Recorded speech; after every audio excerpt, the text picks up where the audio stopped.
Organic soaps వల్ల చాలా benefits ఉన్నాయి.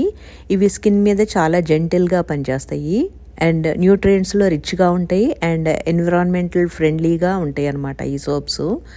అండ్ వీటిల్లో జనరల్గా ప్లాంట్ బేస్డ్ ఆయిల్స్, ఎసెన్షియల్ ఆయిల్స్ని వాడతారు. అందుకని ఇవి ఎలాంటి స్కిన్ కండిషన్స్ వాళ్ళకైనా సూట్ అవుతాయి. అండ్ ఆర్గానిక్ సోప్స్ జనరల్గా వీటిల్లో హార్ష్ కెమికల్స్ ఉండవు అండ్ సింథటిక్ ఫ్రాగ్రెన్సెస్ ఉండవు, ఆర్టిఫిషియల్ కలర్సు ఇవేమీ ఉండకుండా ఉంటాయి. కాబట్టి ఎలాంటి స్కిన్ వాళ్ళకైనా ఇవి బాగా సూట్ అవుతాయి. ఆర్గానిక్ సోప్స్లో వాడే moisturizing oils, olive oil, coconut oil, shea butter ఇవన్నీ స్కిన్ని హైడ్రేట్గా, నరిషింగ్గా ఉంచుతుంది. అండ్ వీటిల్లో anti oxidants and essential fatty acids వల్ల కూడా, ఈ న్యాచురల్ ఇంగ్రీడియంట్స్ వల్ల కూడా స్కిన్ చాలా హెల్తీగా ఉంటాయి. So enjoy the organic soaps.